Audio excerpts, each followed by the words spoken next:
Eu gosto muito de um poeta gaúcho chamado Mário Quintana, muita gente o conhece, é um homem estupendo, que deu um azar danado, morreu há 20 anos, na mesma semana que o Ayrton Senna. E quando você é alguém muito importante, mas alguém famoso morre perto, você desaparece do circuito. Tanto que tem gente que não sabe que Mário Quintana morreu, né? Outros talvez nem de que ele viveu. Né? E Mário Quintana, um homem especial, inclusive com uma grande qualidade. Ele morreu solteiro, com quase 88 anos de idade. E ele tem a melhor resposta que eu já vi para não se casar. Todas as vezes que alguém perguntava a Mário Quintana, mas por que o senhor nunca se casou? Ele dizia, sempre preferi deixar dezenas de mulheres esperançosas do que uma só desiludida. Que é um argumento ecológico, é um argumento que nos ajuda, né, a pensar um pouco. Pois bem, Mário Quintana tem uma trova especial. Ele disse, um dia pronto, me acabo. Seja o que tem de ser, morrer, que me importa, o diabo é deixar de viver. Olha só, um dia pronto, me acabo. Seja o que tem de ser, morrer, que me importa, o diabo é deixar de viver. E quando que você e eu deixamos de viver? Quando a gente tem uma vida pequena, banal, fútil, inútil, superficial. Afinal de contas, nós somos mortais. Isso significa que nós não temos a eternidade para ter uma obra que honre uma vida para que ela não se apequene. No livro Qual é a Tua Obra, aqui mencionado, que aliás dá título a esta palestra, eu menciono também, né, um autor britânico do século XIX chamado Benjamin Disraeli. Benjamin Disraeli foi, inclusive, o primeiro-ministro da Rainha Vitória. Benjamin Disraeli diz o seguinte, a vida é muito curta para ser pequena. A vida é muito curta para ser pequena. Já basta que ela curta seja para que eu consiga apequená-la de algum modo. E quando a gente apequena uma vida que já é curta, quando a gente tem uma vida banal, fútil, inútil, superficial, morna. Interessante. Nós temos hoje aqui um grande grupo de homens e mulheres que no campo do município ou do Estado atua na atividade pública, isto é servidor. É aquele ou aquela que tem uma capacidade imensa de fazer algo especial, ganhar a vida cuidando de vida. Você quer coisa mais honrosa do que ganhar a vida cuidando de vida, mas não da própria vida. Também da própria vida, mas do conjunto da vida numa comunidade, numa cidade, num estado. E nesta hora, quero lembrar algo. De fato, a vida é muito curta para ser pequena. Nós estamos quase terminando o mês de novembro. Esse mês teve, no dia 2, a lembrança por parte de uma parcela dos cristãos que criaram o seu dia de finados. O dia de finados tem uma finalidade, fazer com que você e eu nos lembremos de algo especial, que mortais somos. Aliás, você sabe que nós somos o único animal que é mortal. Porque, embora todos os animais morram, nós somos o único que, além de morrer, sabe que vai morrer. Por exemplo, teu cachorro está dormindo sossegado agora. Teu gato está lá, numa boa. Você, desde que eu falei, está pensando. Por isso, nós não somos só mortais. Nós sabemos disso e o fazemos desse modo. Olha que coisa boa. Por isso, eu queria lembrar exatamente nessa direção. O dia 2 de novembro, para alguns, lembra exatamente a ideia de finados. E é interessante porque este mês, curiosamente, ele é o penúltimo mês do ano. Mas ele nem sempre foi assim. Olha que coisa. Aliás, se o teu filho te perguntar, por que o mês de novembro é o mês 11?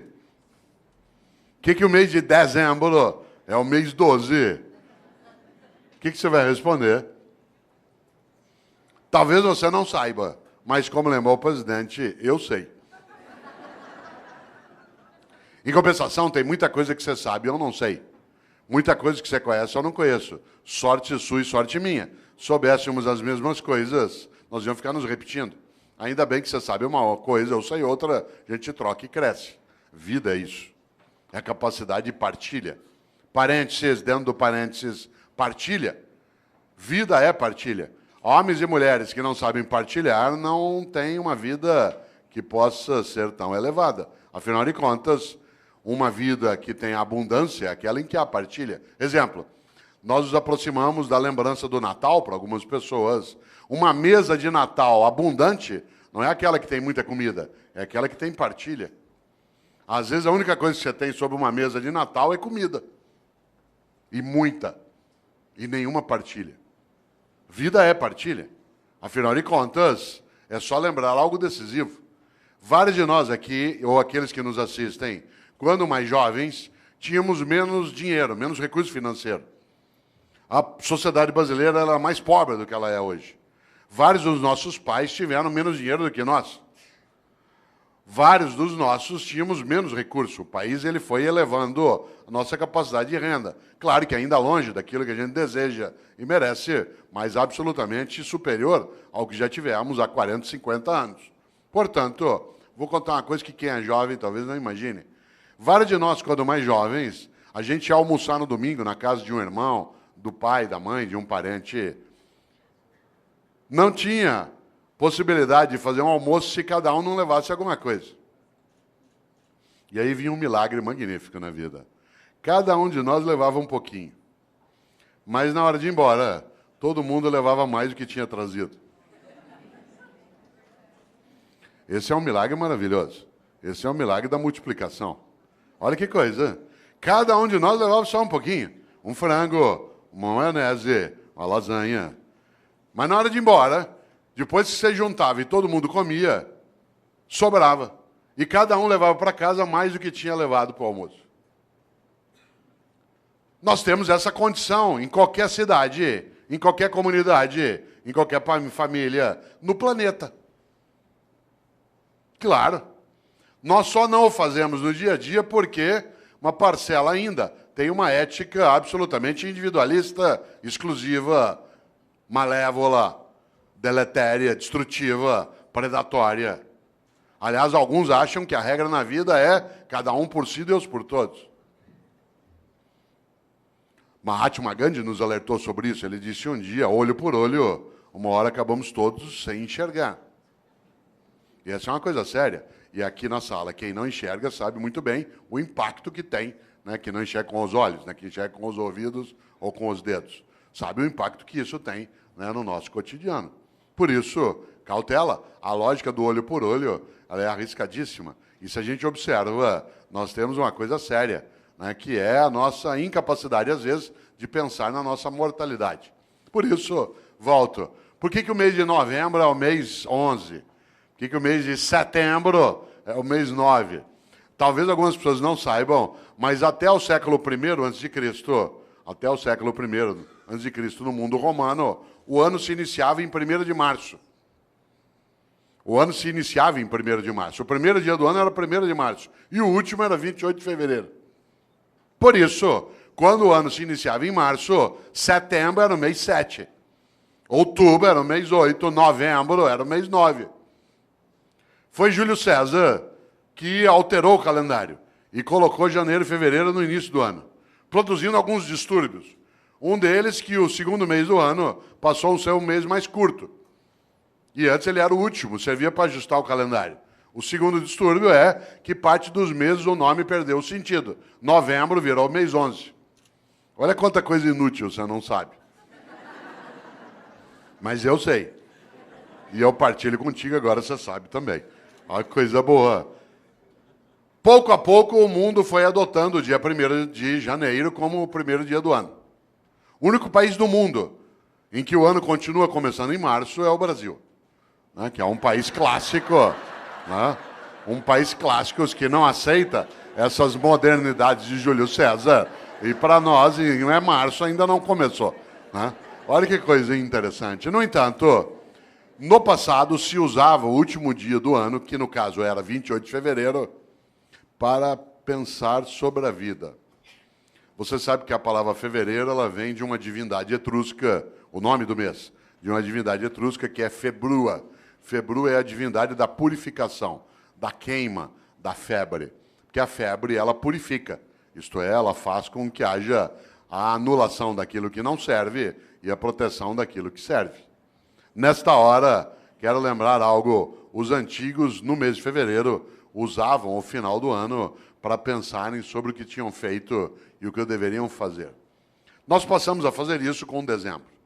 Quando se aproxima 31 de dezembro, alguns e algumas têm o hábito de pensar naquilo que fizeram. Isso é típico de algumas religiões, entre elas o judaísmo, o islamismo e o cristianismo, que tem uma ideia muito forte na vida. Tenha você ou eu religião ou não, há uma questão séria nessas religiões. Elas têm uma coisa chamada juízo final.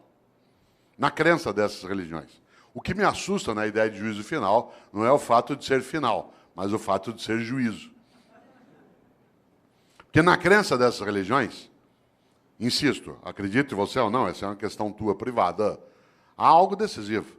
Elas acreditam que ao final da tua existência, a divindade vai te chamar no canto e falar, vem aqui para um particular. Seguinte, durante a tua vida, por que é que fez o que fez? E por que é que não fez o que não fez? Aliás, por que é que fez o que fez do modo como fez? E por que é que deixou de fazer o que deveria ter feito? Essa é uma pergunta séria. Algumas pessoas na vida não esperam o dia de juízo final para meditar sobre isso. Vão fazendo durante a própria vida. Pois bem, os cristãos construíram, a partir da influência judaica, uma percepção. E essa percepção ela se consignou na ideia também de juízo final no último livro da Bíblia dos cristãos, que é aquele que fala do fim, que é o livro da Revelação ou o livro do Apocalipse. Quem aqui tiver uma Bíblia cristã, dê uma olhada um dia. Esse livro é um livro terrível. Ele não é terrível porque é horroroso, mas porque ele traz algumas coisas para meditar. E se você observa, lá no livro do Apocalipse, no capítulo 3, versículo 15 e 16, os cristãos escreveram, Deus vomitará os mornos. Deus vomitará os mornos. Aliás, a frase completa é, porque tu não és quente nem frio, hei de vomitar-te. Olha que frase forte. Conhece gente morna? Gente que não é quente nem fria, gente que é mais ou menos. Que é quente ou frio não, que não cheira nem fede. Sabe gente morna?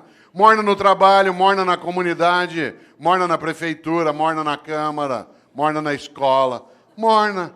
Não é quente nem fria. Gente que não tem compromisso, que não cheira nem fede. Mais ou menos compromissado, mais ou menos competente, mais ou menos servidor, mais ou menos religioso, mais ou menos político.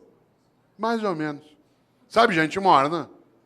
Que não cheira nem fede. Deus vomitará os mornos. Sabe aquela pessoa que é morna? Morna no casamento. E aí, como é que está o casamento? Tá ruim com ele, pior sem ele. Morna na comunidade. E aí, como é que está o debate em Campinas sobre a política? Vamos levando, né? E aí, lá na prefeitura, vamos ver o que dá, né? E a escola, como é que tá? Não sei, vamos ver. Não, falta pouco para eu aposentar.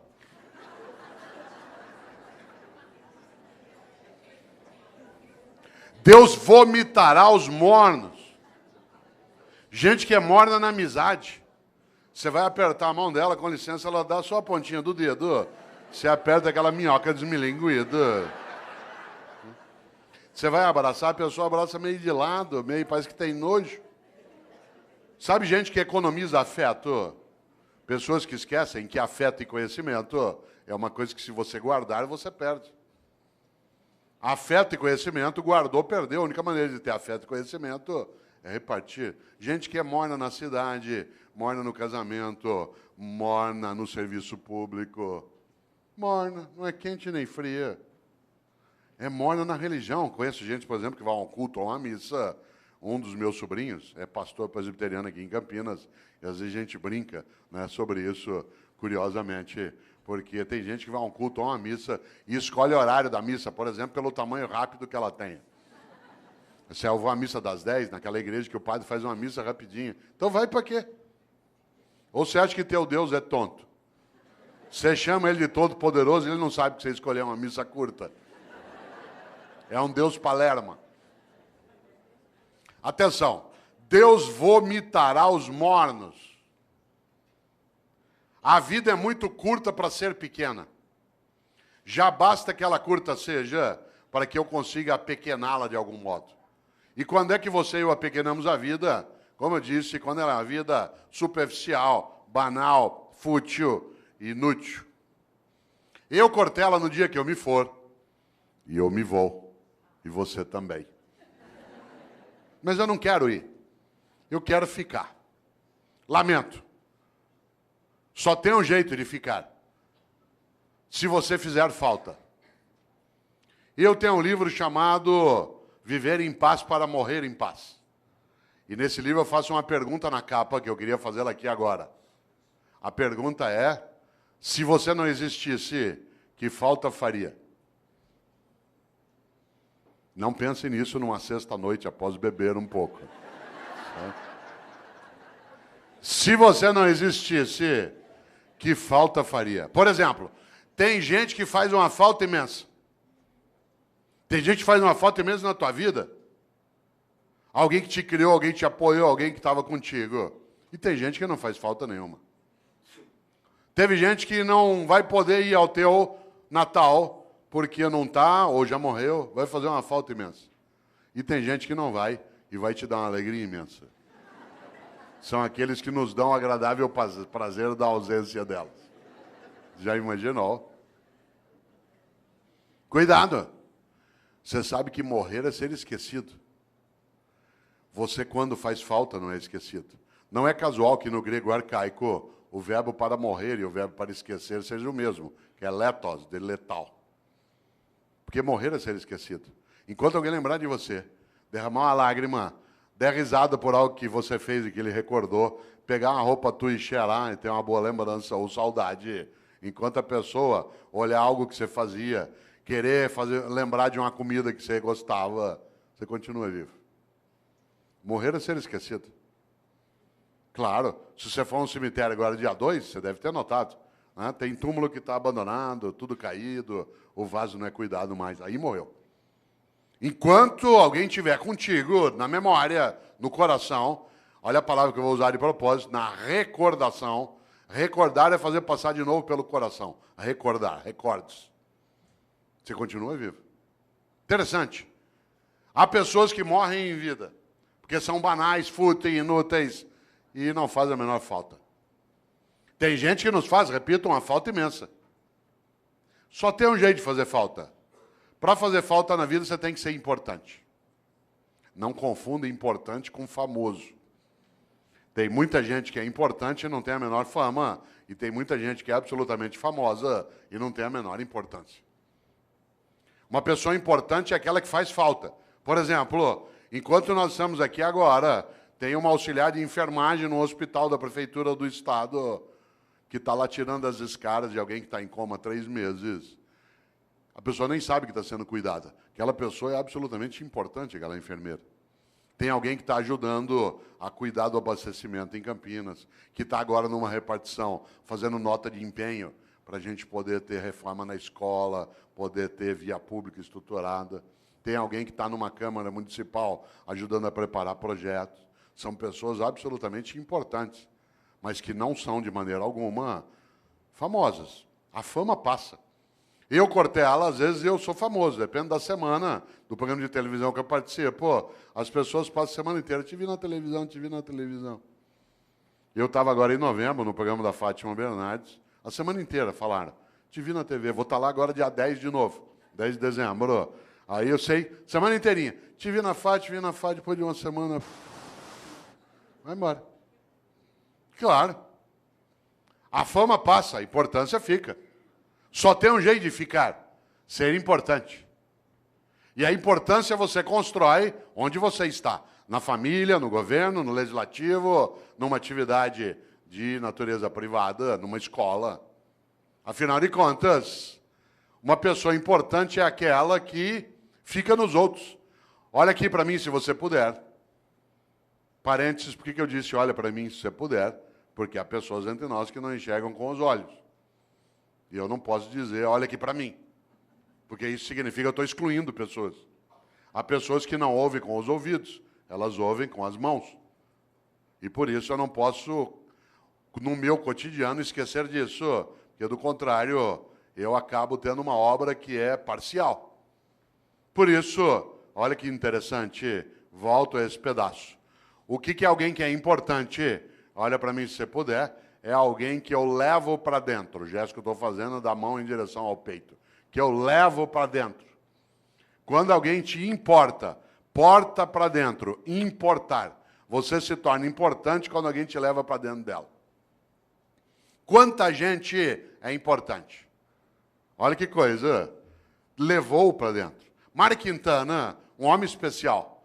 Um homem estupendo. Ele, inclusive, fez uma coisa que eu gosto demais.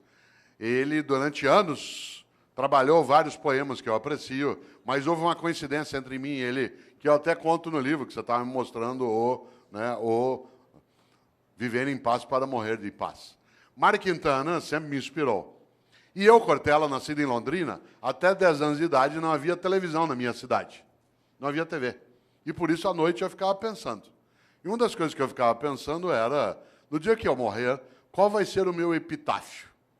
Isto é, o que eu quero que escreva no meu túmulo? Eu já tinha tendência à inutilidade filosófica. Né? E eu ficava imaginando o que eu quero que escrevam no meu túmulo.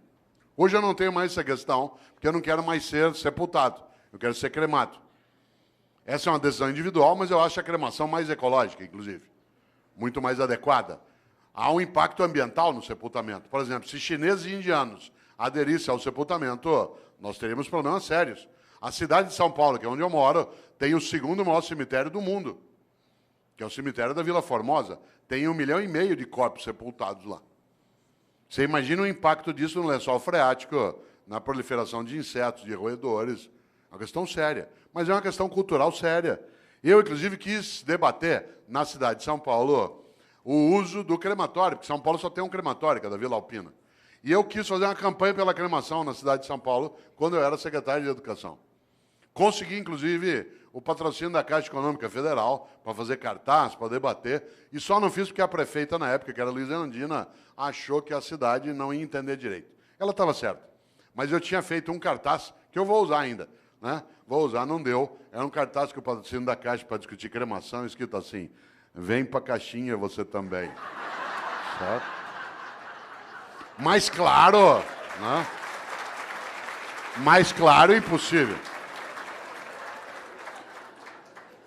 Eu, claro, hoje não quero mais ser sepultado, mas quando eu queria, eu ficava imaginando qual seria. Aliás, minha mãe, que é uma pessoa, como várias das mães de alguns aqui, absolutamente importante, mas não é famosa, ela é contrária à cremação.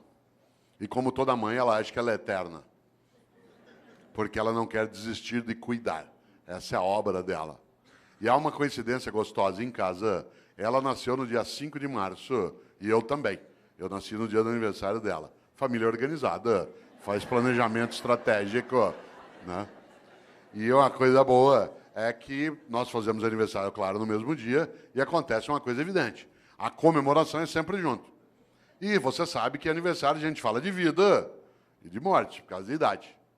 E no aniversário que ela fazia 84 anos, o ano passado, né? Ela fazia 84 anos, nós estávamos em volta, netos, bisnetos, todo mundo ali, alguns dos meus filhos, e eu lembrei para um dos filhos algo na hora do almoço. Falei, vocês não esqueçam, né, que papai quer ser cremado, não quero ser sepultado. Minha mãe, aos 84 anos de idade, virou e falou assim, eu não vou deixar você ser cremado. Claro, é Highlander. Por quê?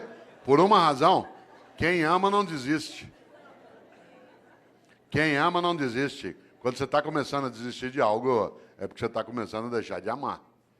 E é interessante, porque qual é a suposição? Que ela vai adiante e vai cuidando. Nessa hora, volta a um polo, nesse pedaço. Eu, em Londrina, um dia cheguei ao epitáfio que eu queria. Aí eu sosseguei. Encrenca. Há 8 anos eu fui a Porto Alegre, cidade a qual eu vou com frequência, e todas as vezes que eu lá vou, visito as coisas do Mário Quintana. Porque ele viveu 27 anos finais de vida num hotel no centro de Porto Alegre, que foi fechado, vendido, se transformou ali na Casa de Cultura Mário Quintana. E eu lá fui, como faço sempre, há 8 anos. E pela primeira vez, eu nunca tinha feito isso, não é proibido. O quarto em que ele viveu, ficou lá a escrivaninha dele, a mesa, né, o guarda-roupa, os livros dele. E aí eu cheguei lá e comecei a mexer no caderno do Mário Quintana. Não é proibido. De repente, quase caí sentado, porque ele houvera anotado no caderno qual era o epitáfio que ele queria para o túmulo dele. E eu quase caí sentado, porque ele tinha escolhido para o túmulo dele a mesma coisa que eu tinha escolhido para o meu. Claro que ele não copiou de mim. Né? Mas nós tivemos uma inspiração assemelhada. Sabe o que Mário Quintana mandou escrever no túmulo dele? A maior verdade que eu conheço. Ele mandou escrever no túmulo dele algo que parece piada, não é. Ele mandou escrever no túmulo dele: eu não estou aqui. Olha que coisa maravilhosa. Eu não estou aqui. Eu não estou aqui. Onde está Mário Quintana? Em nós. Na amizade que repartiu, na solidariedade que ofereceu, na felicidade que construiu, na solidariedade que protegeu, na sexualidade que assumiu, na religiosidade que praticou. Onde está Mário Quintana? Em nós. Por isso, a vida é muito curta para ser pequena. E eu, Cortella, no dia que eu me for, e eu me vou, e você também, eu quero ficar.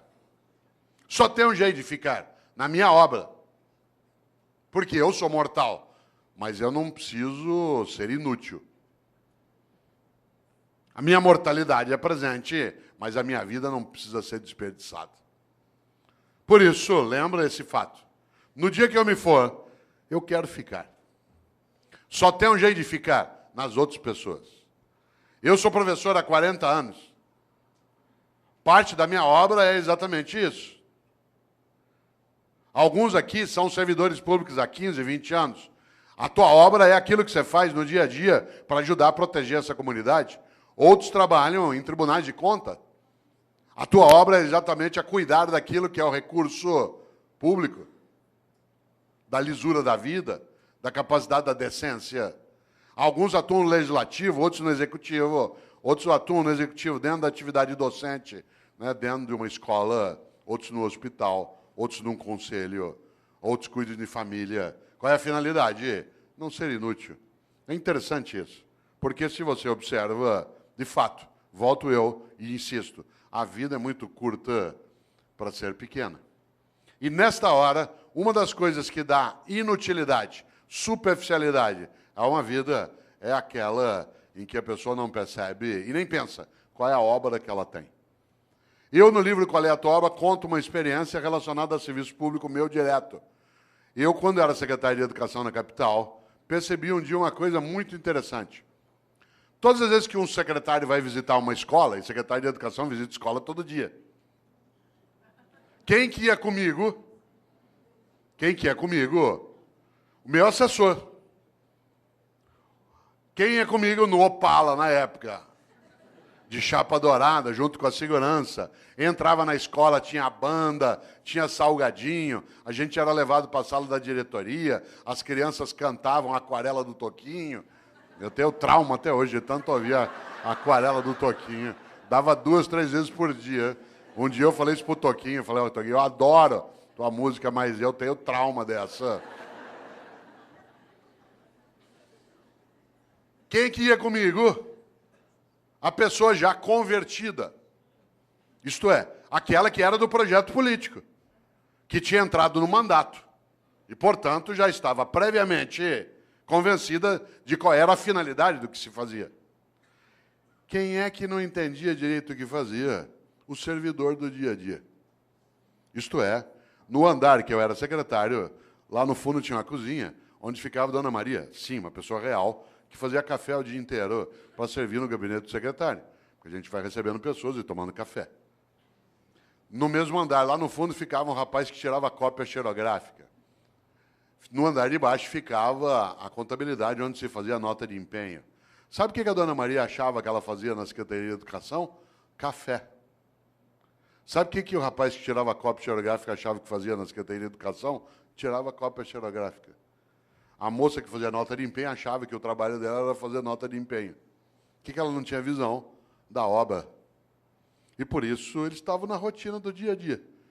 A rotina. Não havia um entusiasmo. Um dia eu decidi mudar essa lógica. E decidi que, em vez de ir comigo visitar a escola, com banda, com merenda, com criança, com tudo, em vez de ir quem já estava convertido, era melhor levar pessoas do dia a dia da secretaria. E aí eu passei a avisar. Quem vai comigo agora nas visitas vai ser o pessoal do dia a dia do gabinete, que tem as várias atividades. A primeira que foi comigo foi Dona Maria. Com uma novidade. Primeiro, andar no carro do secretário. Segundo, no banco de trás. Terceiro, joelho com joelho. Com batedores da Polícia Militar na frente, como é na capital às vezes, ou da Guarda Metropolitana. E ao chegar na escola comigo, não só privar de uma conversa, que não tinha que ser comigo, eu estou falando da simbologia da autoridade. Né? Chegar lá na escola, em vez dela ir fazer o café e servir, ela ia ser servida. E ela entrava e via a banda, e via as crianças, e via a reforma da escola. Vocês não fazem ideia. Quando a Dona Maria voltou, a partir dali era outra Dona Maria. De repente, ela entendeu uma coisa, que o que ela fazia na Secretaria de Educação não era café, era educação. E aquilo que ela fazia, que o jeito dela de fazer educação era fazer café, virava escola, criança, cidadão atendido. No dia seguinte, ela viu o rapaz do Xerox que passava o dia inteiro naquela máquina fazendo aquele gesto. E ele ficou boquiaberto, porque ele não fazia ideia que o que ele fazia não era tirar cópia, o que ele fazia era educação escolar. E o jeito dele fazer educação escolar era nos ajudar, tirando cópias. Vocês precisam ver a moça, né, que fazia nota de empenho. Ela imaginava que a tarefa dela era passar o dia ali fazendo nota de empenho. Quando ela viu que as notas de empenho viravam reforma, criança, comunidade, criança brincando, estudando, ela ficou boquiaberta. O que ela não tinha entendido? O propósito. O propósito, isto é, qual era a obra dela? A obra não era fazer nota de empenho, era construir educação escolar numa comunidade, usar os recursos de maneira adequada para elevar a vida. A partir dali, tanto faz quem era o governo. Porque, de maneira geral, o funcionário do dia a dia, ele não adere a projetos de governo, porque o governo é eventual. Mas quando ele tem clareza da obra, que ele vê, por exemplo, que uma Câmara Municipal está sendo reestruturada para que ela tenha maior capacidade de servir a população e honrar o recurso, tanto faz quem é o presidente. Se há uma adesão por parte de quem está no dia a dia como servidor, na saúde, na educação, no transporte, na segurança, nas secretarias meio, na área de gestão, administração, muda o jeito de fazer. Aliás, aconteceu comigo uma coisa, eu vou contar, não quero que pareça arrogância nem autoelevação, mas ela é muito bonita. Você sabe que quando o governo vai terminando, as pessoas à sua volta, que são da máquina, vão rareando, porque ele não é maluco. Ainda mais que no governo que eu estava, quando houve a eleição, o meu grupo político perdeu a eleição. E outro grupo, o adversário, venceu a eleição. Isso significa que os últimos 2 meses de governo era já com a possibilidade de entrar quem era contrário e quem estava saindo. Vocês imaginem, se bobear, não chega nem café. Que é uma questão de sobrevivência da máquina. Ela não se compromete, às vezes, com quem está saindo, porque ela vai passar 4 anos com quem está chegando. Pois bem, isso não aconteceu conosco. E não é porque éramos nós, e nem porque as pessoas aderiam ao tipo de projeto político que se tinha, mas eles começaram a entender aquilo que era o projeto de cidadania, do qual ele estava envolvido, que independia do governo eventual que estava ali. A tal ponto que aconteceu uma coisa curiosa.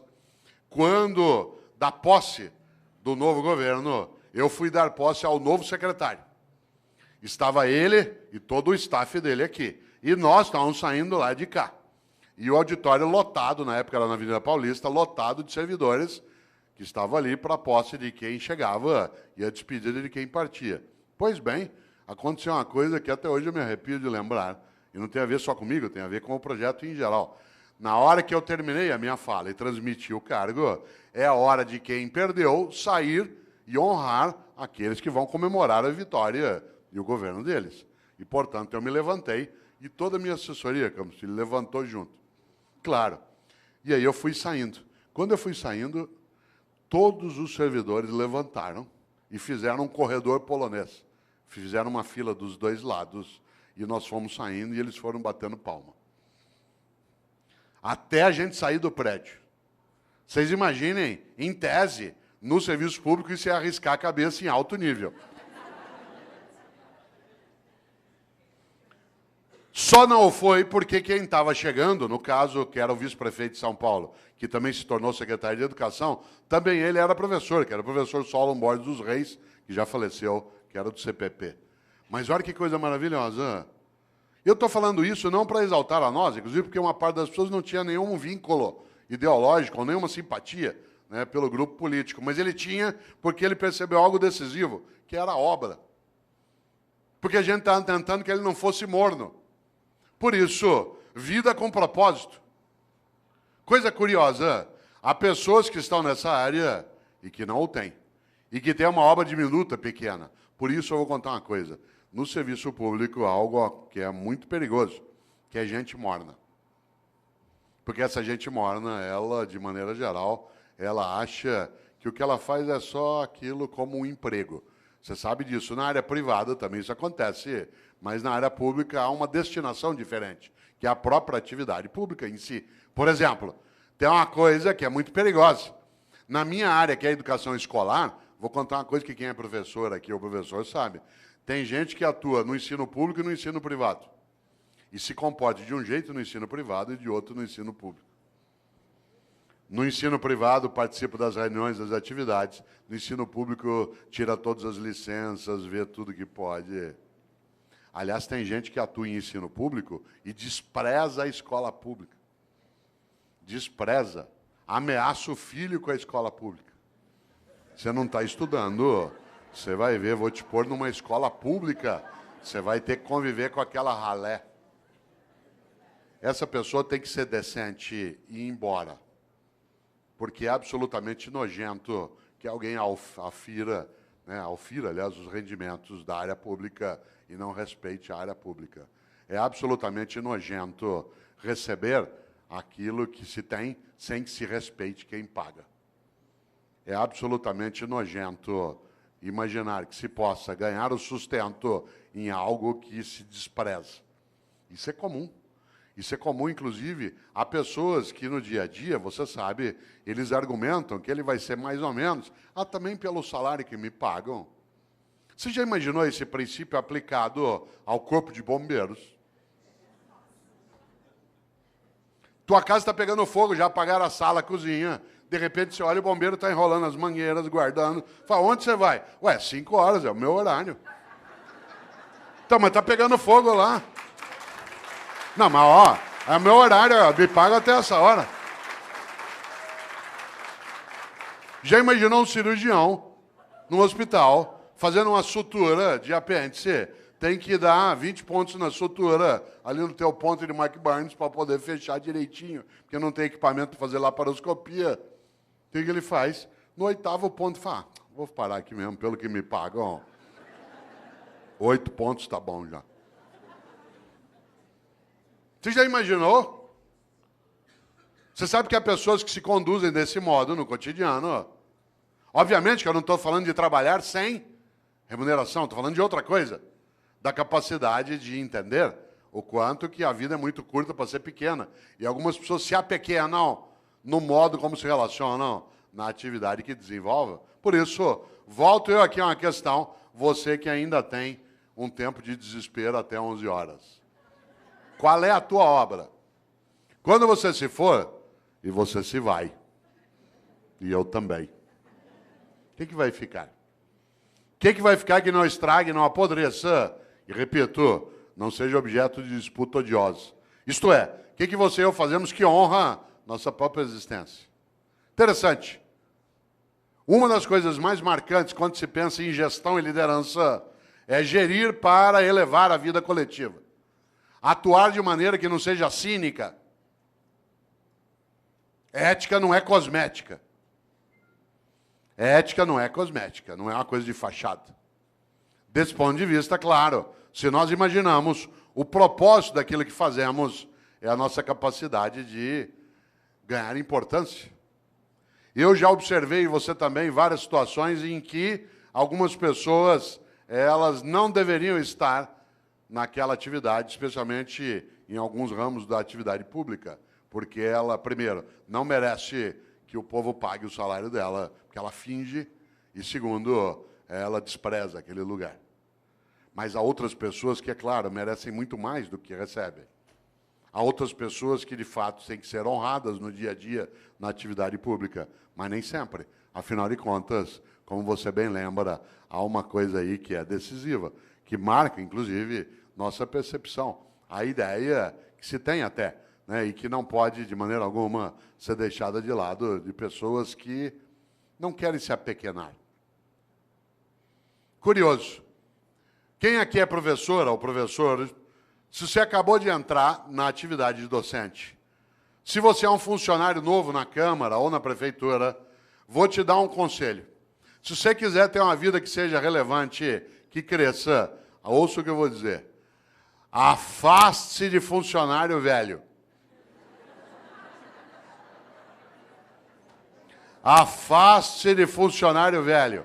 Aproxime-se de funcionário idoso. Não confunda idoso com velho. Idoso é uma pessoa que tem bastante idade. Velho é aquele que é morno, que acha que já sabe, que não precisa mais se mexer. Afaste de professora velha na escola. Sabe como é que é professora velha? Idosa é uma pessoa de 65, 70, 80 anos de idade. Velho é aquele que é morno. Quer ver um exemplo? Você chega numa escola cheia de ideias, quer fazer coisas, a professora velha fala assim, sossega aí. Com o tempo você vai aprender. Quando você estiver no meu tempo de serviço público, você vai ver. Sossega, fica na tua. É só mudar governo, as coisas voltam ao que era. Afaste de funcionário velho. A pessoa velha, ela faz mal. Ela é homicida.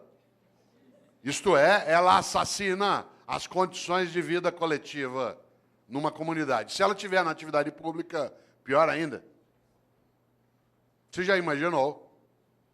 Aproxime-se de gente idosa. Gente idosa quer aprender, frequenta a escola, vem para debate, lota um auditório na Câmara. Os que têm mais idade aqui, alguns perguntariam, tal como eu, o que você veio fazer?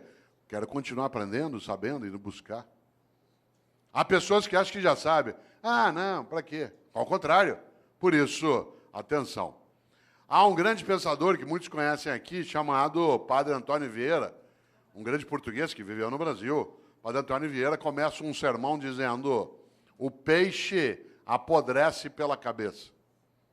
O peixe apodrece pela cabeça. Já viu um peixe apodrecer? Ele apodrece da cabeça para o resto do corpo. E há pessoas que apodrecem pela cabeça. Isto é, uma cabeça que é morna, fútil, banal, inútil. Afinal, o que é vida? A vida é curta para ser pequena, e é curta mesmo, 75 anos. É a nossa média hoje. 75 é nada. Para alguns que são jovens aqui, 75 é muito. Para vários de nós, é depois da manhã. Quando você tem 30 até 70, é. Agora não. Muda muito. Eu tomei um susto outro dia, vereador, porque eu fui fazer uma compra por internet. E eu tinha acabado de receber um cartão de crédito novo. E aí eu fui pôr, na hora que pediu a data de validade do cartão, eu fiquei parado olhando. O cartão tem mais validade que eu. Quando o teu cartão tem mais validade que você fica olhando aquilo. Claro, 75 é pouco. Minha mãe, 85 anos de idade, domingo me falou assim, filho, hoje lá na igreja uma velhinha me falou, eu falei, mãe, defina a velhinha. Ela fala, ela deve ter uns 87. Fala, bom. Claro. O que é vida? Guimarães Rosa, grande médico, escritor mineiro, colocou lá no Grande Sertão. Viver é muito perigoso. Viver é perigoso, de fato. E nascer, então? Já imaginou como é difícil nascer? Tanto que a natureza é sábia, ela tira de nós a memória do nascimento e dos primeiros 3, 4 anos de vida. Porque é tão impactante sair do útero que a gente é apagado da memória para não sofrer.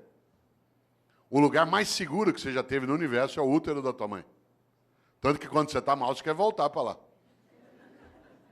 Você estava lá 8 meses e meio, numa boa, sem fazer nada. Meio líquido, nós adoramos meio líquido. Você estava lá balançando, não tinha que respirar, era alimentado automaticamente por um tubo, não tinha quase ruído, não tinha luminosidade, não havia contato, a temperatura era sempre equilibrada, homeostática. Melhor lugar do universo que você já teve. Tanto que quando você está mal, você quer voltar para lá. Você perdeu um amigo, perdeu alguém, perdeu um amor, você quer ficar no escuro, deitado, com o joelho em direção ao peito.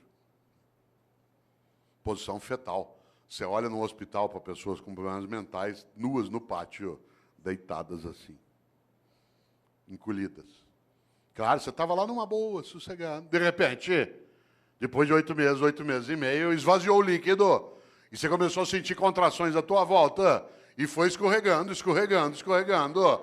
E alguém te segurou. E você sentiu contato pela primeira vez. Te ergueu, tirou do útero. Tinha luz no ambiente. O ruído aumentou, mudou a temperatura. E a pessoa te ergueu, te deu um tapa na bunda. E aí você fez o primeiro gesto fora do útero, que é... Porque o último vai ser... Entre a primeira vez que você faz e a última que você faz, tem vida. Por isso que é bom não desperdiçar isso. E tem gente que desperdiça humilhando pessoas, sendo hipócrita, fingindo, desviando. Olha só. E ainda tem uma encrenca, dura só 75 anos. Divididos do seguinte modo: do 0 aos 25 você está se montando. Tua estrutura física, psíquica, relacional, cognitiva, reprodutiva. Dos 25 aos 50, você está reproduzindo outros humanos e trabalhando em alta intensidade. E dos 50 aos 75, você se prepara para o desembarque. Do 0 aos 25 monta, dos 50 aos 75 desmonta. Não ria. Vocês vão chegar lá. Quem está nessa fase como eu, você sabe que você está nela, porque cada dia não tem o café da manhã, tem menos comida e mais caixinha de remédio. Você vai atravessar aqui a avenida, você fica em dúvida, você corre e tem um infarto no meio. Ou seja, o que Deus quiser. Olha só, quem diria? Você sabe que você está nessa fase quando cada dia você tem menos bíceps e mais pânceps. Né? Mulheres não riam. Nessa fase vocês vão ser atingidos em cheio pela lei da gravidade. Tudo vai apontar em direção ao solo. E você vai ter que escorar com veneno botulínico, você vai ver. Você vai entrar na fase que a gente chama de California Dreams, que é The Mamas and the Papas, certo? Você ri? Pois morre.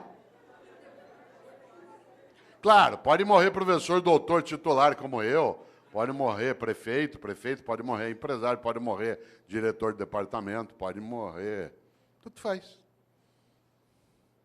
Ou tem uma vida que não seja banal, inútil, fútil. Ou, para quê? E aí nós temos uma encrenca, nós vivemos só 75 anos e ainda somos um animal que dorme demais.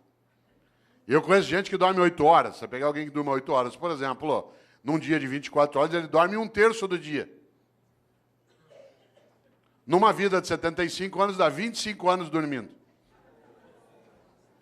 Aliás, tem gente que você encontra na segunda-feira, obrigado. Fala assim, aí, o que você fez no fim de semana? Aproveitei e dormi direto. Tô louco para chegar ao feriado para eu dormir uma semana, obrigado. Chama-se animal racional, olha só. Nós não somos só um animal que dorme demais, nós somos um animal que come demais. Cada um de nós come, de acordo com a FAO, a área da ONU que cuida de alimentos, 1,5 kg por dia de alimentos. 1,5 kg dia de sólidos, líquidos e gasosos. 1,5 kg, não é tanto. Por exemplo, você já comeu hoje, vai comer daqui a pouco, depois toma um lanche, uma latinha de refrigerante de 300 ml tem 300 gramas. Hoje até 11 da noite você já comeu mais do que 1,5 kg. Como tem fome no planeta, alguns de nós comemos mais do que isso, para dar essa média. 1,5 kg. Ao final de uma vida de 75 anos, 1,5 kg dia dá 42 toneladas de alimentos. 1,5 kg vezes 75 anos. Enquanto você estiver vivo, você vai deglutir 42 toneladas de alimentos do planeta. Ah, claro, nós somos um animal que não tem só sistema digestório, nós temos sistema excretório também. E por isso, para o planeta não sair do eixo, a lei de Lavoisier tem que imperar. Cada um de nós também libera diariamente 1,5 kg de dejetos, sólidos, líquidos e gasosos, o que ao final de uma vida dá 42 toneladas de excrementos. Quando você se for, o planeta não será mais o mesmo. Você terá deglutido 42 toneladas dele e deixará como herança às próximas gerações 42 toneladas de excrementos. Qual é a tua obra?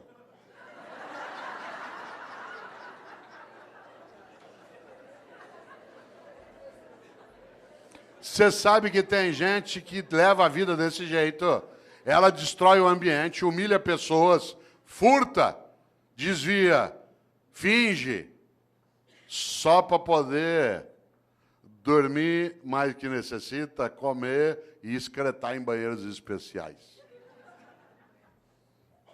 Esse é o reino da mediocridade.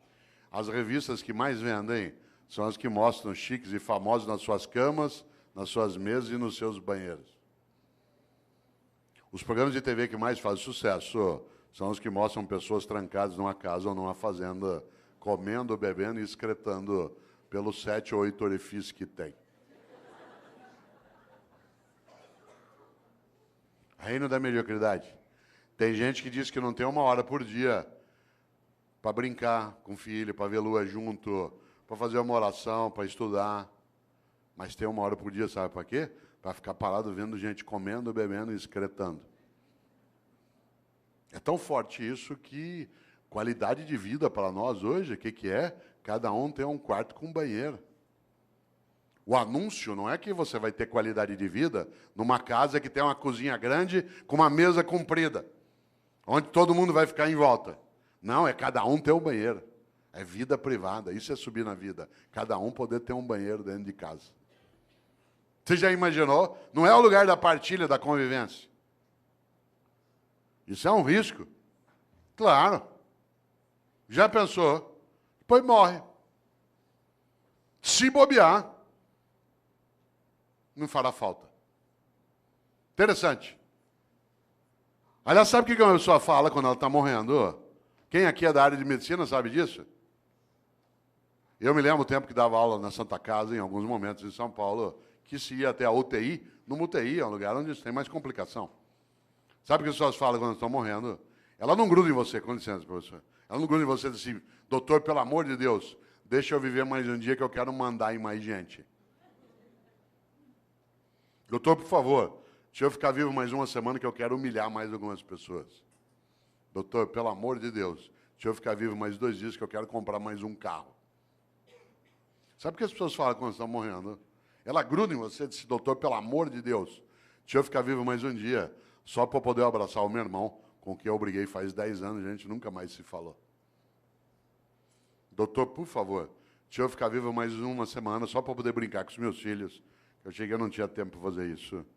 Doutor, pelo amor de Deus, deixa eu ficar vivo mais 1 hora, só para poder dizer para minha mulher o quanto que eu amo, porque eu achei que se eu falasse muito isso, ela ia ficar mal acostumada, o que é verdade. Sabe do que as pessoas falam na hora da partida? Daquilo que importa na travessia. E como disse um dia o grande Guimarães Rosa, o importante não é chegar nem partir, é a travessia. E a travessia você faz com outros e outras. Por isso, qual é a tua obra? Minha obra não é ser imortal, coisa que não sou, mas é ser eterno. E eu não sou eterno do ponto de vista religioso, eu sou na obra que deixo, naquilo que ajudei a fazer naquela cidade, naquela família, naquela repartição, naquela secretaria, naquele legislativo. Algo que no dia que eu partir, e eu partirei, e você também, que eu não tenha medo de me perguntarem por que fiz o que fiz. Você já imaginou? Essa é uma das coisas mais fortes. Agora eu vou te contar uma coisa, aproveitando que você ainda tem quase 26 minutos de desespero. Muita gente não quer nem saber dessas questões. Sabe por quê? Porque ela quer viver de maneira automática, robótica. Para que pensar sobre isso? Para que pensar sobre a obra? Ao contrário, quando a gente encontra num dia como hoje, um auditório na nossa Câmara Municipal, pleno de homens e mulheres, para pensar coisas desse tipo, é sinal que a gente tem alternativas boas. Isso é um belo sinal daquilo que a gente precisa e precisa fazer. Nesta hora, volta a um polo. Há pessoas que envelhecem a cabeça, a prática e a percepção. Ela não frequenta uma escola porque ela acha que já sabe. Nem uma escola de governo, nem uma escola do legislativo. Gente velha acha que já está pronta. Isso é um perigo. Um dos meus filhos, o André, que tem 37 anos, ele até faz o prefácio de um livro meu, chamado Não Nascemos Prontos. O André, quando ele tinha 18 anos, um dia ele estava fechado no quarto dele em casa, em São Paulo, ouvindo rap. Eu gosto de rap, mas não é qualquer rap que eu gosto. E eu estava na sala em casa ouvindo ópera. Eu gosto de ópera, mas não é qualquer ópera que eu gosto. Música boa para mim é aquela que me emociona. Se ela me emocionar, ela é boa. Quem aqui gosta de ópera sabe que ópera a gente ouve um pouquinho mais alto. Ele saiu do quarto dele injuriado por causa da altura da música. Hoje ele gosta de ópera, na época não. Veio até a sala e falou, pai, pelo amor de Deus, desliga isso, pai. Aliás, eu estava ouvindo uma área do Puccini, que é maravilhosa, que eu não posso cantar aqui porque ela é para soprano, chamada Mio Babino Caro, meu papaizinho querido, que é magnífica. A Maria Callas a gravou um dia. Pena que eu não posso cantá-la aqui, né, por ser para soprano, mas talvez você a conheça. Eu até dou risada, porque tem gente que coloca essa área na igreja em cerimônia de casamento, na hora da bênção das alianças. Eu falei isso outro dia aqui em Campinas. E é curioso, porque ou a pessoa não entende ópera, ou ela entende muito de casamento, porque a área fala de uma menina que vai se matar.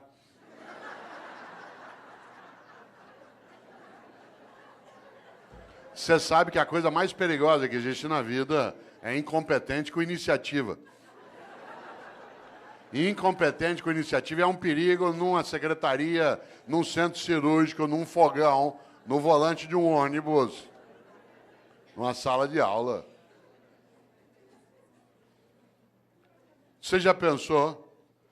Aliás, deixa eu ver se eu tenho. Olha que coisa interessante.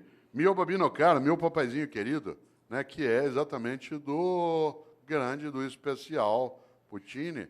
E é gostoso porque talvez aqui nessa sala tenha gente que tenha colocado essa música até um dia no casamento. Não vou. Se você fez isso, fique tranquila e quietinha. Quer ver? Ó, vamos ver se tem. Olha que bonito. Quer ver? Ó?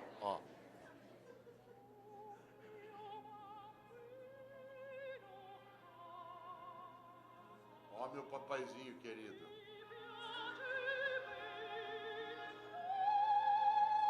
Tenha piedade de mim. Eu aqui na beira da Porta Rossa, né, em Florença. Ou se eu me dar esse anel de noivado, eu me mato. E a pessoa põe na hora da bênção das alianças. Deve ser premonição. Eu ouvindo ópera, ele ouvindo rap, ele saiu do carro e falou, pai, pelo amor de Deus, desliga isso, pai. Hoje ele gosta de ópera. Falei, André, que pena, você aos 18 anos de idade já está ficando vítima da indigência mental. Você aos 18 anos de idade fechou tua cabeça para aquilo que é diferente do que você já conhece. Você aos 18 anos de idade acha que o único modo de fazer as coisas é como você já fazia. Você aos 18 anos de idade ficou impermeável à renovação do teu conhecimento. Você aos 18 anos de idade acha que a única trilha a ser caminhada é aquela que você já caminhou. Você aos 18 anos de idade está ficando refém da pobreza das ideias. Ele falou, pai, você está ficando louco. Eu falei, André, eu estou ficando louco, você está ficando velho. Insisto, não confunda idoso com velho. Idoso é uma pessoa que tem bastante idade. Velho é aquele que acha que já faz o que pode. Por isso, cuidado na atividade de gestão, na área pública, na área privada, mas essencialmente na área pública, no executivo, no legislativo. É preciso cautela para não envelhecer. A prática, a percepção, a cabeça, porque o próximo passo do velho, com qualquer idade, é ficar morno. E a mornidade torna inútil. E a inutilidade torna absolutamente esquecível. Claro, quem é o grande padroeiro dos velhos? Especialmente na atividade de gestão. Especialmente no campo público, que eu também tenho experiência. Quem é o grande padroeiro? Não são grandes homens e mulheres que lutaram para a vida ter mais sentido. Sabe quem é o grande inspirador de gente velha? De gente que é morna? É o Mendes Sá. Lembra do Mendes Sá? Um dia uma professora de História do Brasil dava aula sobre os governos gerais, falou sobre o Tomé de Souza, falou sobre o Duarte da Costa. Quando estava falando sobre o Mendes Sá, viu um aluno distraído lá no fundo e para pegá-lo, claro, virou e falou assim, Paulo, o que fez Mendes Sá? Ele disse, fez o que pôde. Cuidado com o Mendes Sá. Gente, nós temos que ter mais relevância naquilo que a gente faz aqui na nossa gestão. Eu faço o que eu posso.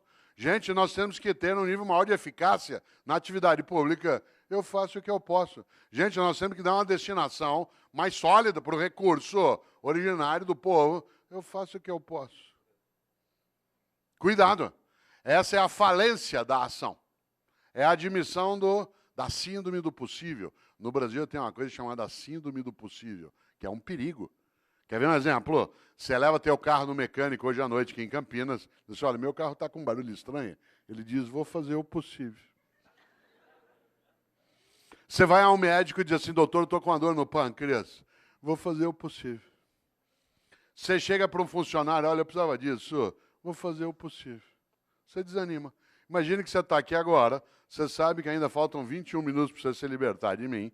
Você começa a se irritar, você tem coisa séria para fazer. De repente, você começa com uma dor, uma cólica no baixo ventre, que vai para lá e para cá. Tua perna direita começa a tremer, você começa com um pouco de sudorese, ânsia de vômito, calafrio. Isso é sinal de apendicite. A gente pega você, leva para um hospital aqui perto, afere tua temperatura, vê que você está com indício, te para anestesia. Vai levando para o centro cirúrgico, você vai deitado no corredor, vendo passar aquele teto branco na maca.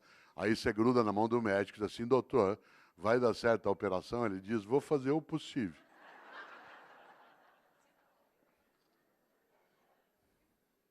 Você quer ficar ali mesmo.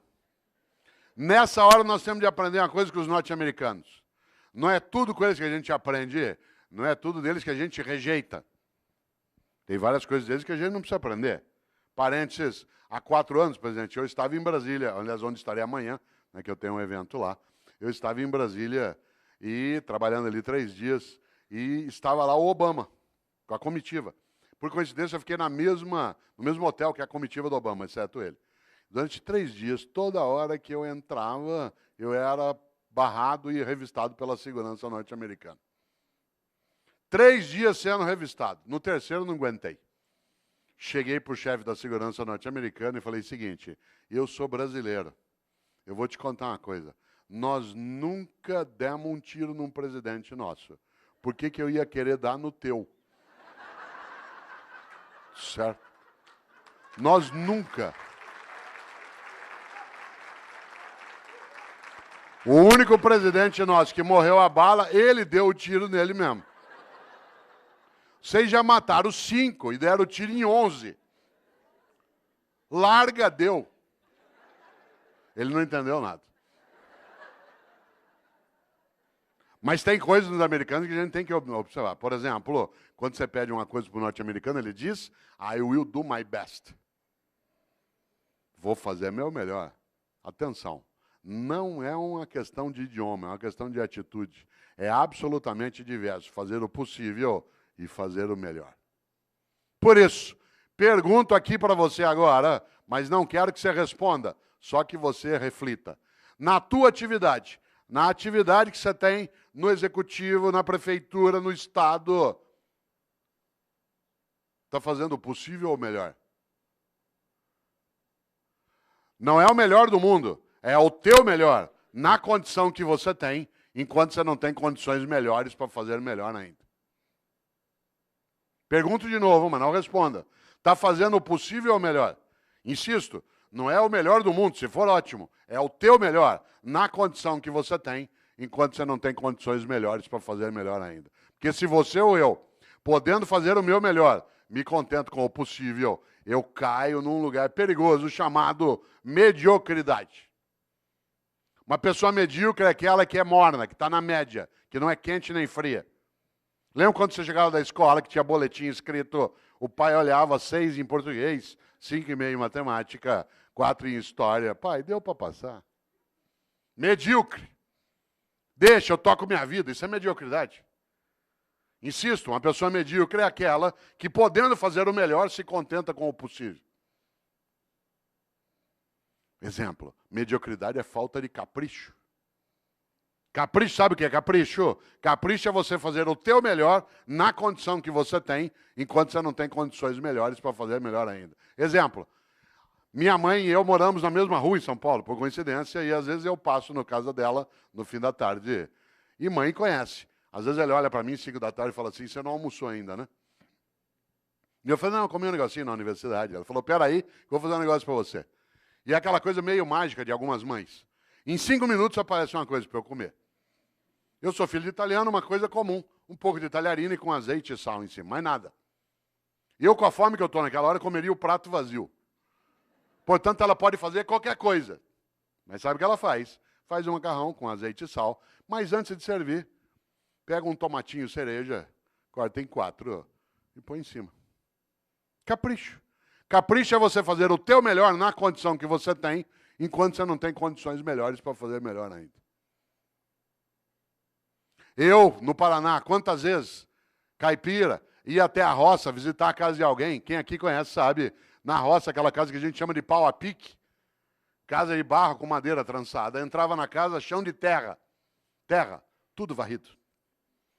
Tudo varrido, capricho. Ah, mas o chão já é de terra, capricho. Fazer o melhor na condição que tem, enquanto não tem condições melhores para fazer melhor ainda, para não ser medíocre. Pedia eu para tomar um gole d'água na roça. A mulher corria pegar uma canequinha, daquela de alumínio, toda amassada. Areada. Passava areia em volta. Ah, mas já é pobre mesmo? Epa, pobre, mas é limpinho. E tem gente que não é pobre, limpinho não é. E tem gente que é pobre e não é limpinho. Medíocre. Pobre na roça tem roupa de ver Deus. Vai à igreja. Pode, não, roupa não é nova, às vezes tem remendo, mas tá limpinha. E põe no sol para coarar. Quantas vezes eu, como secretário de educação na capital, ia visitar uma escola municipal, teto caindo, água escorrendo, culpa nossa do poder público. Mas a escola toda arrumada, limpinha, as carteiras em ordem, velhinhas, mas em ordem. Florzinha, sala dos professores. Capricho. Capricho é você fazer o teu melhor na condição que você tem, enquanto você não tem condições melhores para fazer melhor ainda. Tem gente que é medíocre. E aí a obra fica medíocre. Ah, mas do jeito que me pago. Ah, mas do jeito que é. Ah, mas eu não tenho condição. Todos os dias nesta cidade, às 3h30 da manhã, algumas pessoas acordam, pegam 2, 3 ônibus ou a moto e vão trabalhar no resgate do Corpo de Bombeiro ou do SAMU. Passa o dia tirando gente do meio de ferragem. Para ganhar no fim do mês 3.200, 3.400. Já imaginou? O que ele faz ali? O melhor. Se você perguntar para ele por que ele faz, ele falou, porque é importante fazer. Fazer o melhor naquela condição. Ah, mas eu não tenho desfibrilador na viatura, ou eu não tenho material de sutura. Fazer o melhor na condição que tem, enquanto não tem condições melhores para fazer melhor ainda. Eu conheço professor e professora, que é a minha área de rede pública do Estado da Prefeitura, que tem uma carência imensa de material e faz um trabalho magnífico, porque faz o melhor naquela condição, enquanto não tem condições melhores para fazer melhor ainda. Há pessoas que, em nome da condição, degradam a ação, em vez de ter um trabalho que é concomitante. Luta para melhorar as condições e vai fazendo melhor com aquelas que tem. Ah, mas aqui é assim, eu faço o que eu posso. Por isso, cautela. Quero aproveitar agora esses teus 13 minutos de desespero para pensar um pouco uma ideia dentro disso. Para a vida ter propósito, para você e eu não termos uma vida banal, fútil, inútil, superficial. É preciso, acima de tudo, que nós sejamos capazes de fazer o nosso melhor. Para isso é necessário pensar na obra. Para isso é preciso, acima de tudo, não ser morno ou morna. Afinal, como eu disse várias vezes e repito, a vida é muito curta para ser pequena. E a gente é pequena quando tem uma vida banal, fútil, inútil, medíocre. Nesta hora, Você conhece gente que é mãe medíocre, pai medíocre. O medíocre não é o que é pobre, não é o que não tem recurso, é aquele que com o recurso que tem não cuida do melhor modo que consegue com aquele mesmo recurso. Você tem cidade em que o executivo quase não tem condição e ele cuida do melhor modo, naquela condição. Ah, mas aqui é assim, cautela. Nesta hora, quero lembrar algo decisivo. Um dos homens que eu mais admiro na história é um pensador italiano do século VI chamado Benedetto di Nursia, Bento de Núrcia, que os católicos, os anglicanos e ortodoxos chamam de São Bento. São Bento criou uma ordem religiosa, uma ordem maravilhosa chamada beneditina, com um lema magnífico. Aliás, um belo lema para a ordem religiosa, porque o lema da ordem beneditina é ora et labora, reza e trabalha. Reza e trabalha, porque só rezar sem trabalhar as coisas não acontecem. E só trabalhar sem rezar as coisas perdem reverência. Reza e trabalha. Mas o mais interessante é que Bento de Núrcia, o São Bento, criou uma regra de funcionamento para a ordem beneditina. Essa regra diz o que o monge pode e não pode fazer, deve e não deve fazer. E eu quero trazer aqui, para ir amarrando a reflexão, aquela regra que para mim é a mais importante. No livro Qual é a Tua Obra, que é da editora Voz, eu trago um pouco essa discussão, mas eu a retomo mais recentemente no outro livro, que hoje o presidente trouxe para assinar, que é o Pensatas Pedagógicas. São Bento criou uma regra. E a regra que eu queria trazer aqui, que para mim tinha que estar no alto de toda a Câmara Municipal, toda a escola, toda a cidade, toda a prefeitura, toda a secretaria, toda a família, é a regra de número 34.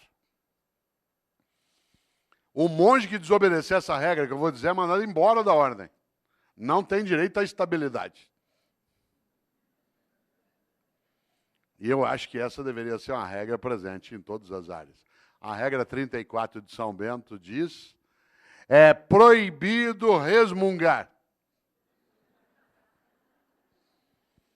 É proibido resmungar. Não é proibido discutir, não é proibido debater, não é proibido discordar. É proibido resmungar. Sabe gente que só resmunga em vez de agir? Gente que passa o tempo todo amaldiçoando na escuridão em vez de acender vela. Aliás, a frase predileta do resmungão é: que horror, alguém tem que fazer alguma coisa.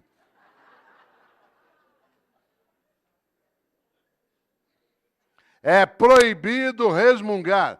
Não é proibido discutir, debater e discordar. Mas o resmungão é medíocre. Aliás, todo resmungão é vagabundo. Toda resmungona é vagabunda. E a melhor maneira de não precisar fazer nada é acreditar que nada pode ser feito. Por isso, todo vagabundo e toda vagabunda tem uma característica: é pessimista. Aliás, é tão vagabundo que nem chama a si mesmo de pessimista, chama de realista. Porque a melhor maneira de não precisar se mexer é achar que não há nada que vale mexer. Por isso, todo vagabundo ou vagabunda é pessimista e prefere acreditar que nada pode ser feito. Tudo que você propõe, ele diz, não vai dar certo. Vamos fazer uma escola legislativa e não funciona. Vamos fazer uma escola de governo, para quê? Vamos mexer na organização da Câmara, vamos estruturar um tribunal de contas no Estado que cada vez mais possa dar decência ao recurso coletivo. Isso aqui no Brasil. Opa! O pessimista é, acima de tudo, alguém que se aproxima do bandido. Não por escolha, mas por omissão. Como diz uma antiga frase, os ausentes nunca têm razão. Vamos fazer uma palestra para discutir qual é a tua obra e isso não funciona, não vem ninguém. Ó. O que faz o otimista? Tem uma encrenca. O otimista tem que ir atrás, juntar, procurar, chorar, se arrepender, querer largar. Falou, eu vou largar isso, eu vou sair disso aqui. Para quê? Não funciona. Mas o pessimista, ele tem uma coisa. Ele não tem esforço nenhum a fazer. Aliás, o pessimista, você já notou, a única coisa que ele faz é sentar e esperar dar errado. Aí você fala assim, mas não está dando errado. Ele fala, espera que você vai ver. O otimista tem que estudar, fazer curso, ir atrás, se arrepender, querer largar, juntar com o outro. voltar e repensar, chorar de vez em quando. Mas o otimista tem uma grande vantagem. A vida dele não é pequena. Pode até ser curta. Ah, mas olha só, para quê? Não vai funcionar. Para quê? Ó, por isso, atenção, agora que você ainda tem 7 minutos. É proibido resmungar. Não é, repito, proibido discordar, debater. Resmungar, sim. Nós vivemos em 2014 no Brasil uma coisa belíssima. Um debate sério, em vários momentos, em outros nem tanto. Numa eleição, nós não estamos habituados a debater. A tal ponto que metade quase tentou matar a outra metade. Que ele não está habituado ao debate no dia a dia. E nós estamos aprendendo a fazer. Mas nós tivemos coisas que são maravilhosas. São 7 eleições em seguida, num país de 514 anos, primeira vez. Bom demais, democracia é uma coisa que a gente constrói junto. Democracia não é ausência de ordem, é ausência de opressão. Claro que a ordem tem que existir. Democracia não é ausência de ordem, é ausência de opressão. Nesta hora, o que diz o pessimista? Ah, isso não vai funcionar. Olha só. O que faz o otimista? Junta, volta, vai outra vez, se arrepende, se candidata, não quer mais, acha que esse chefe vai liquidar, resiste mais um pouco, vou esperar, quem sabe ele morre. Ué, a natureza também nos ajuda em algumas coisas. O que eu quero dizer com isso? Qual é a tua obra? Quando você se for, e você se vai, e eu também, o que vai ficar? Eu tenho certeza, você não quer ser medíocre, nem eu. A gente não quer ter como nosso patrono Mendes Sá. Eu faço o que eu posso. A gente não quer envelhecer a cabeça, a prática, a percepção, a própria vida. O que a gente quer? Fazer o melhor na condição que a gente tem, enquanto a gente não tem condições melhores para fazer melhor ainda. Diz, mas Cortella dá na mesa, sabe por quê? Porque tanto faz se eu faço o melhor ou não, não vai acontecer nada. Essa é a hora que é necessário lembrar exatamente que é proibido resmungar. Você só terá uma coisa a ganhar se você não for medíocre. Uma vida que não seja fútil, inútil, banal. Afinal de contas, independentemente de existir ou não, um juízo, essa é uma questão individual, vale algo decisivo. De novo, Mário Quintana. Um dia pronto, me acabo. Seja o que tem de ser. Morrer que me importa. O diabo é deixar de viver. Aliás, outro gaúcho, Aparício Torelli, que apelidou a si mesmo de Barão de Itararé, tem uma frase que parece óbvia, não é? Ele dizia, a única coisa que você leva da vida é a vida que você leva. A única coisa que você leva da vida é a vida que você leva. Mas eu queria lembrar, para ir amarrando, algo especial.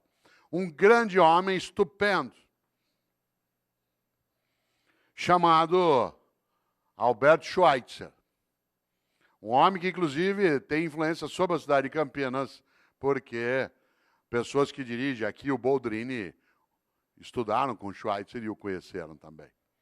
Schweitzer foi um grande professor e um grande médico. Aliás, ele foi o Nobel da Paz, de 1952.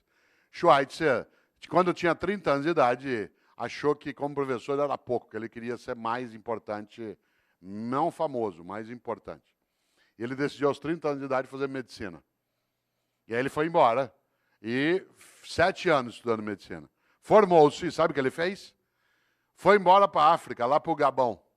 E ficou 50 anos no Gabão, meio século, colocando a vida dele a serviço dos outros. Aliás, no dia que ele morreu, tem uma coisa curiosa. O corpo do Albert Schweitzer está sepultado na Europa, mas o coração está no Gabão. Porque quando ele morreu, o povo do Gabão quis o coração dele, fisicamente. Está sepultado lá no Gabão. Schweitzer, tem uma frase para você e eu não esquecemos, e é a penúltima que direi. Disse Schweitzer um dia, a tragédia não é quando um homem morre. A tragédia é aquilo que morre dentro de um homem enquanto ele ainda está vivo. Olha só, a tragédia não é quando um homem morre. A tragédia é aquilo que morre dentro de um homem enquanto ele ainda está vivo. E o que não pode morrer? A dignidade de uma vida que não seja banal, fútil, inútil, superficial. Mas queria lembrar algo que, aliás, é a última frase do livro Qual é a Tua Obra? Onde está essa reflexão que aqui fiz? Que é uma frase de um francês, que é François Rabelais. Foi monge beneditino. Um homem do século XVI, para quem gosta de literatura renascentista, escreveu Garganto, a Pantagruel. O especial François Rabelais tem uma frase que eu vou dizer 2 vezes. Ele disse: conheço muitos que não puderam quando deviam, porque não quiseram quando podiam. Digo de novo. Conheço muitos que não puderam quando deviam, porque não quiseram quando podiam. A gente quer, pode e deve. Isso significa que a gente consolida algo que é a nossa capacidade de obra. E agora quero concluir lembrando algo. Dizendo a quem chegou de pouco depois que eu não abriria um debate em função do número de pessoas e porque era uma reflexão, mas agradecendo imensamente tantos homens e mulheres que aqui vieram hoje, para a gente pensar um pouco como elevar a nossa vida, que já é curta, mas que não precisa ser pequena de modo algum. E que cada um e cada uma de nós saiba, no seu dia a dia, a importância de fazer o melhor, em vez de se contentar com o possível. Afinal de contas, é isso que nos levará a ser importantes, a sermos levados para dentro. Por isso, quero terminar com uma frase de alguém que eu acho especial, que é Chico Xavier. Eu não sou espírita, não tenho nenhuma crença reencarnacionista, mas acho Chico Xavier um homem santo. Aliás, se eu tivesse alguma autoridade sobre os católicos, ia pedir para nomeá-lo santo, de tão importante. Ele passou a vida, em vez de resmungar, tentando serenar as pessoas, fazendo o que podia, que era o melhor dele na condição que tinha. Chico Xavier, como sabe aqui os espíritas, tem uma frase que serve para você e para mim, porque alguns dizem assim, mas Cortella, agora é tarde. Chico Xavier dizia, embora ninguém possa voltar atrás e fazer um novo começo, qualquer um pode começar agora a fazer um novo fim. Olha só, embora ninguém possa voltar atrás e fazer um novo começo, qualquer um pode começar agora a fazer um novo fim. Por isso, lembro eu aqui, para fechar, você e eu temos sim de construir uma vida que nos torne importantes. E quando a pergunta vier, se você não existisse, que falta faria ter clareza da resposta? Termino de vez, já disse isso 2 vezes, mas está lá, ó, 11 horas. Termino de vez me despedindo também, agradecendo, cumprimentando o presidente da Câmara, me despedindo com um cumprimento árabe. Eu sou casado com árabe, com uma mulher árabe, né? E os árabes, quem aqui é árabe sabe, os árabes se despedem, tem a ver com a palestra, de um jeito especial. Ele aperta a mão, presidente, e diz, vida longa e morte rápida. Pô, isso é uma coisa funda, olha só. Vida longa e morte rápida. Viva bastante, mas quando for a tua hora, se for a tua hora, que seja de imediato. Esse é um desejo fortíssimo. Vida longa e morte rápida. Obrigado.